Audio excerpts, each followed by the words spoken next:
Hello नमस्कार साथियों, मेरे चैनल में आप सबों का स्वागत है।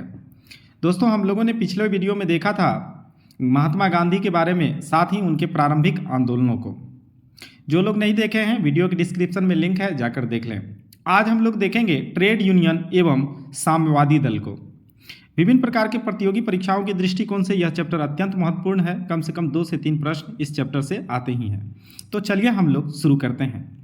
इसमें पहला प्रश्न है कि वर्ष 1890 में गठित भारत का प्रथम मजदूर संगठन बॉम्बे मिल हैंड्स की स्थापना किसके द्वारा की गई थी। तो देखिए, बॉम्बे मिल हैंड्स की स्थापना 1890 ईस्वी में एन.एम. लोखंडे के द्वारा किया गया था। तो बॉम्बे मिल हैंड्स की स्थापना किसके द्वारा हुआ था? एन.एम. लोखंडे के द्वारा 1890 ईस्वी में। अगला प्रश्न है कि वर्ष 1898 में अहमदाबाद टेक्सटाइल लेबर एसोसिएशन की स्थापना किसके द्वारा की गई थी। तो देखिए, अहमदाबाद टेक्सटाइल लेबर एसोसिएशन की स्थापना 1918 ईस्वी में महात्मा गांधी के द्वारा किया गया था।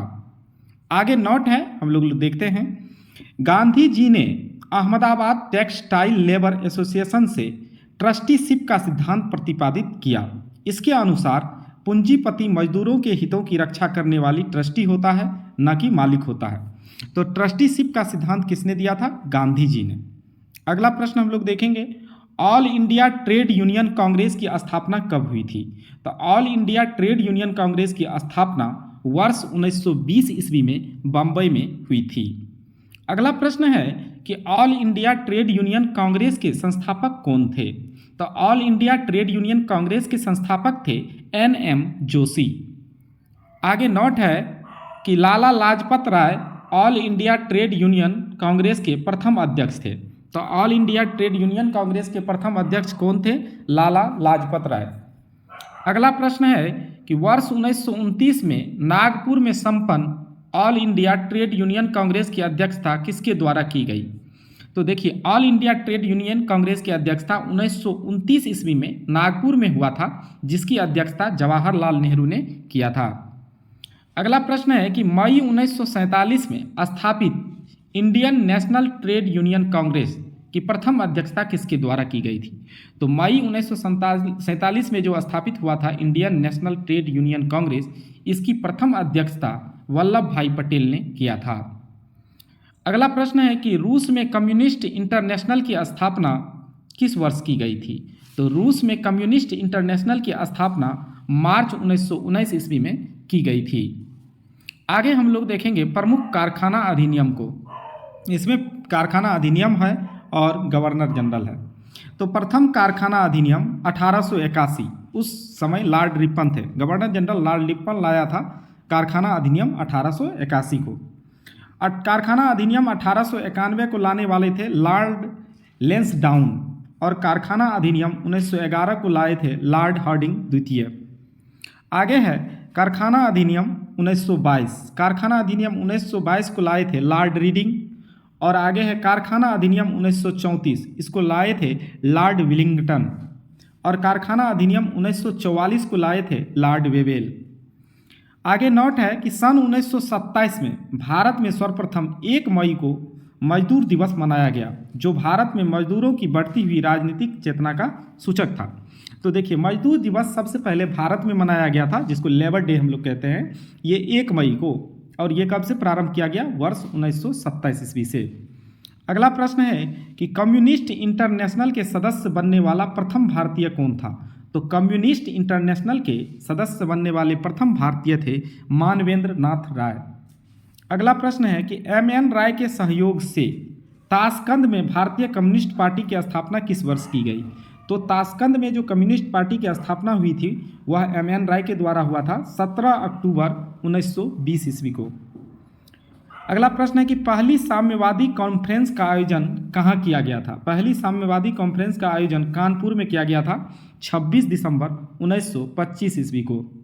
अगला प्रश्न है कि कानपुर षड्यंत्र मुकदमा वर्ष 1924 में ब्रिटिश सरकार द्वारा किस आंदोलन के नेताओं के विरुद्ध चलाया गया था। तो यह चलाया गया था साम्यवादी आंदोलन के विरुद्ध।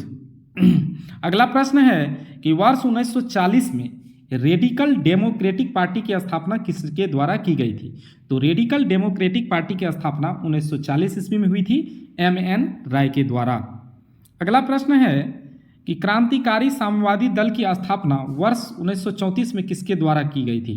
तो क्रांतिकारी साम्य दल की स्थापना 1934 में हुआ था और इसके संस्थापक थे सोमेंद्र नाथ टैगोर। अगला प्रश्न है कि वर्ष 1939 में भारतीय बोल्शेविक पार्टी की स्थापना किसके द्वारा की गई? तो बोल्शेविक पार्टी की स्थापना जो है 1939 ईस्वी में भारत में किया गया था और इसके संस्थापक थे एन दत्त मजुमदार। आगे हम लोग देखेंगे ब्रिटिश भारत में गठित महत्वपूर्ण आयोग। तो इसमें पहला आयोग है फ्रेजर आयोग। फ्रेजर आयोग 1902 ईस्वी में आया था और इसको लाने वाले थे लॉर्ड कर्जन। इनका संबंध था पुलिस सुधार से। दूसरा है हंटर आयोग। हंटर आयोग 1919 ईस्वी में आया था और इसे लाने वाले थे लॉर्ड चेम्सफोर्ड। इनका संबंध था पंजाब के अशांति से। अगला आयोग है बटलर आयोग। बटलर आयोग 1927 ईस्वी में लॉर्ड इरविन के द्वारा लाया गया था और इनका संबंध था भारतीय रियासतों के साथ संबंध। आगे है लिनलिथगो आयोग। लिनलिथगो आयोग 1928 ईस्वी में आया था लॉर्ड इरविन के द्वारा और इसका भूमि सुधार से संबंध था। अगला आयोग है मैक्सवेल ब्लूमफील्ड आयोग। ये 1928 ईस्वी में आया था, लॉर्ड इरविन इसे लाया था। इसका संबंध था बारदोली में लगान वृद्धि की जांच करना। अगला आयोग है हिटले आयोग। हिटले आयोग आया था 1929 ईस्वी में। इसे भी लाया था लॉर्ड इरविन ने ही। इनका संबंध था श्रम से। आगे है सप्रू आयोग। सप्रू आयोग जो है 1935 ईस्वी में लॉर्ड विलिंगटन के द्वारा लाया गया था। इनका संबंध था बेरोजगारी से। अगला आयोग है क्लाइड आयोग। क्लाइड आयोग 1940 ईस्वी में आया था और इसको लाने वाले थे लिनलिथगो। इनका संबंध था तेभाग आंदोलन से। आगे नोट है कि भारत में औद्योगिक कार्यशालाओं व बगीचों में श्रम की स्थिति में सुधार हेतु हिटले ने आयोग का गठन किया था। हिटले आयोग का गठन किया गया था। धन्यवाद दोस्तों। वीडियो अच्छी लगी तो वीडियो को लाइक करें, शेयर करें ताकि अधिक से अधिक लोग लाभान्वित हो सकें। अगर हमारे चैनल पर नए हैं तो चैनल को सब्सक्राइब करें। धन्यवाद। फिर मिलते हैं हम लोग अगले वीडियो में नेक्स्ट टॉपिक के साथ।